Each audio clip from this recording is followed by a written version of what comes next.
Whilst preparing for the Bradford North Circuit service for the 16th of May 2021, I interviewed Tim Nelson, one of the co-founders of the charity Hope for Justice. Unfortunately, the full interview was too long to be included in its entirety during the service, but we've uploaded it here separately so that you can hear all the wonderful words and encouragement that God has given Tim Nelson. What does Hope for Justice do? So, Hope for Justice is an anti-human trafficking, anti-slavery charity. And what we do internationally is we look to prevent exploitation, rescue victims, and restore the lives of those individuals that we find who are held in modern-day slavery all over the world. Excellent. So what prompted your desire to speak out about modern slavery and to take action against it? Well, in 2007, I heard about what the issue of modern day slavery, and I was out for dinner with a friend, and he brought a friend along and told me that the issue was happening all over the world. Explained to me that they'd been out in Mumbai in India the week before my meeting, and he showed me pictures of girls that he had seen in cages that were being shipped all over India on this issue. And his challenge to me was, you call yourself a Christian, you read the Beatitudes on the Sermon on the Mount. Well, maybe you need to be the hands and feet of Christ. And maybe, although they may not be using cages, maybe there are people tonight who are crying themselves to sleep in your city, calling out to your God to come and help them. And God is waiting for you to move and to take action in this way. Wow, yes. So you've talked about modern slavery, or what some people call human trafficking, and you've talked about it being around the world. But what's happening here in West Yorkshire? So, as you probably are aware, these stories come into the headlines from time to time. But in West Yorkshire, we've been privileged that we've had a chap called Mark Burns-Williamson, who's been the Police and Crime Commissioner, who's taken a real lead in this area. And we've seen since the start of Hope for Justice a real focus around this nationally. But actually, the issue itself, we're starting to realise is so much greater than we had thought. And human trafficking is broken, or modern slavery is broken into three core parts. That's sexual exploitation, that's domestic servitude, and labour trafficking. And for what happens in West Yorkshire, we see a mix of labour trafficking and sexual exploitation that are coming to the fore. Mm-hmm. And we're often seeing cases whereby individuals have been trafficked from another location, whether within the UK or internationally, into our region. And those individuals are being exploited, many against their will, beaten using forced coercion within what they're doing. And as a result of it, these individuals are left in such really difficult circumstances. Many of them are threatened and beaten to do jobs for individuals. And I know from the moment we started at Hope for Justice, we thought this issue was going to be important. And when we started rescuing just in West Yorkshire alone, in our first year, we rescued 110 victims of modern day slavery. And the youngest that we found was just 3 months old in our region, trafficked for sexual exploitation. The oldest was 58 years old, trafficked for labour trafficking. And as part of that first year, we rescued 33 Hungarian nationals from a bed manufacturer in Huddersfield that were making beds for both John Lewis and Next, two companies that would have prided themselves on their supply chain management. Mm-hmm. And these individuals have been kept in some of the most horrific circumstances. So it's not an issue that just feels like it's a million miles from where we are today. It's actually, it could be on your street, it could be on your corner. And one of the first people that we managed to speak to on this issue, we wanted to hold an event to talk about the issue, and we wanted to have a good news story because the subject can feel quite dark. And the first person that we spoke to who had a daughter who'd been rescued shocked me, because this lady was white, she was middle class, and she worked for the local council. All three things that I didn't think would happen. And it kind of shocked me to a point of realization that if this was my daughter, I'd do something about it. But the reality is that it is someone's daughter. And it could be someone living on your road. It could be someone living in your area. It could be your niece, your daughter, your granddaughter. It could be anyone in that scenario. And I think when you start to realize that they are someone's daughter and that we need to do something about it, then it's not just about happening all over the world. It's what we can do locally. Yeah, absolutely. And so can you give an example of when you've spoken out about an issue for Hope for Justice and what the result was?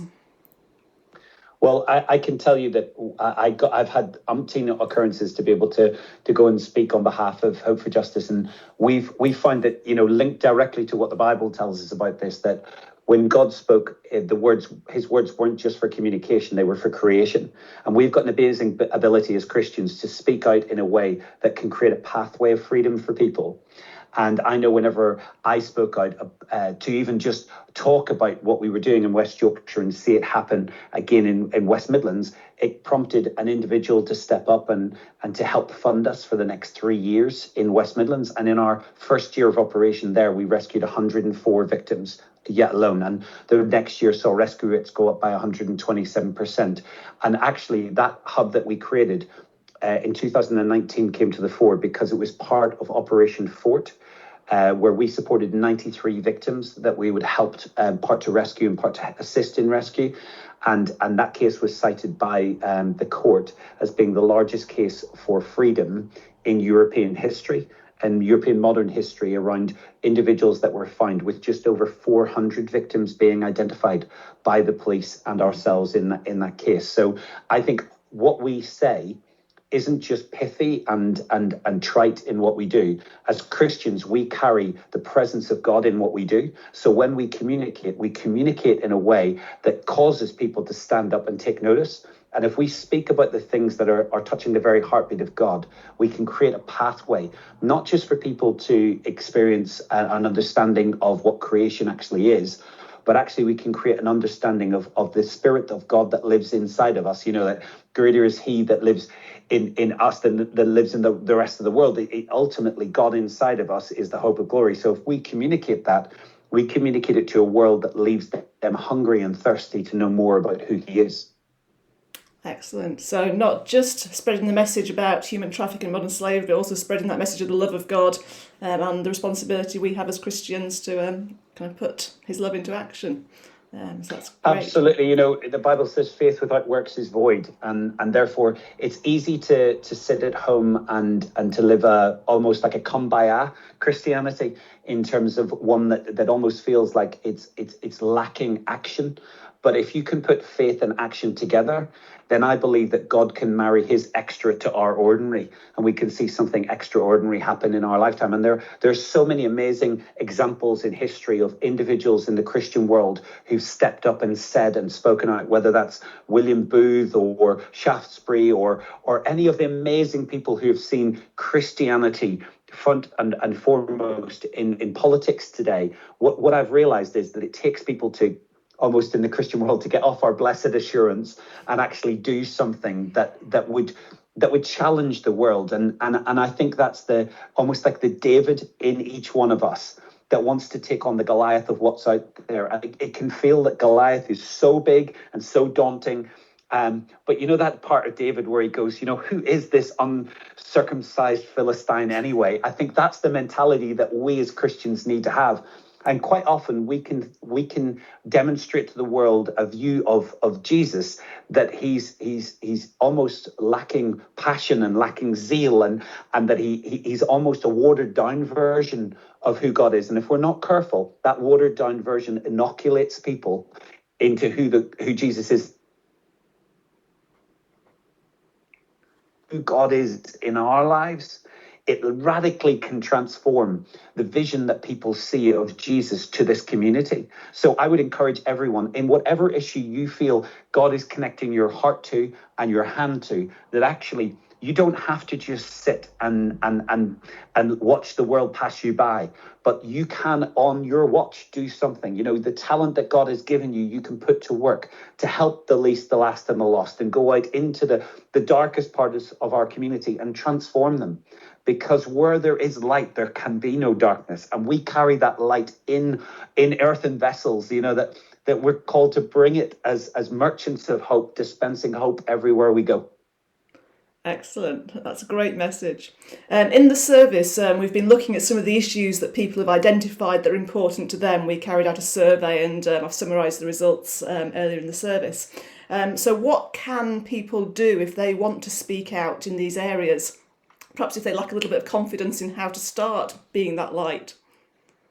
Well, I think the first place that we've got to talk about is you've got a circle of influence.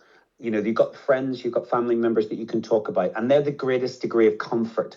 But sometimes they can lull us into thinking that we've done something about it. In the same way as some people might be into social media and they might want to like a Facebook post. It doesn't actually mean that you're doing anything. It's almost a virtual reality of how our Christianity can outwork.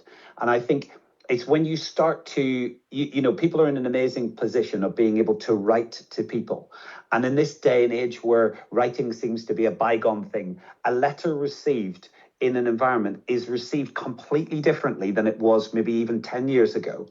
So if there's an issue that you feel that we as Christians need to get passionate about and you as an individual are wanting to get behind, why don't you write to your local MP? If it's an issue that you think a local councillor should take on board. I know whenever a councillor or an MP receives a handwritten letter from a constituent or a person in their ward area, they will see it and assume that there's a certain percentage of the same individuals that it represents. And the more letters they receive, the more they will assume that this is something that they need to pay close attention to. But there are people who are in positions of power and authority. And our position as Christians is to speak the truth in love to people in authority. And we can do that so effortlessly. You can go and visit your MP on a weekly basis if you want to. They hold weekly surgeries for you to drop in and meet, and you can find out where that is. If it's not an MP, if it's a business that you want to address something that they're doing, then you feel free to write to the chief exec of that company or the shareholders of that company. You have the power. You see, the greatest thing I think we can realize is not that we are small and minute. It's the understanding that we have the power to change things. And if we come at a kind of situation that we need to have with passion and zeal, and that we undergird that with prayer, then I believe God can take that message and he can transcend even what we would have even thought or imagined would be possible to it. And it's amazing how suddenly, if you speak out on an issue, you will find other people who are speaking out on the same issue, and you can link arms together. So that might be that you find it's an issue that you can connect into the organizations like the Evangelical Alliance, where you might connect on a particular point, and as Christians, you can take a stand on a particular issue. Or it might be something that might be a much smaller issue that you're seeing happening locally. Or if you don't feel that you should speak out, maybe you need to be the person who takes action and steps up to be the person to lead others in that way. I see the Bible and I look at individuals who started things when they thought they were well on in age. If I was to approach each of you now and say that you in your 90s you were going to have your first child, I'm sure many people would kind of freak out and go, I think I'm okay, actually. But the reality is God used people not from a place of their age or ability, but God found people with a heart that were a heart after his, that he could use and utilize. And maybe there's the birth of something in someone in a congregation today that actually could transform the lives of people forever. And I think when you start to think about that and you start to think about the responsibility that's on your end, I've got you can go into Kings and you can read about a dead man's bones being thrown on top of the bones of Elisha, that actually he came to life. And that's because there was still energy and vitality left in the bones that would cause someone to come alive. And I think it's our responsibility to live full and die empty. Because on our gravestones, we're only ever going to have the year we were born and the year that we're dying. And in between, there's this dash. And that's all we've got is the dash. And if we live in that dash and pour into that dash, then whilst there's still air in your lungs, God still has something as an assignment for you on this earth. It might be a huge assignment or a minor assignment, but ultimately, it's not his responsibility to get out of us. It's our responsibility. So whether that's speaking up, standing up, or being able to take action, whatever it is, then I believe God can speak to the very heart of each person in the congregation today, and that God will, through you, can make a bigger difference in the area that you live in and the difference that you want to make in that area. Excellent. That's so inspiring, and it certainly fired me up with some zeal to do something about the issues I've identified that concern me. So that's absolutely brilliant. We've definitely gone over our 5 minutes, but I'm sure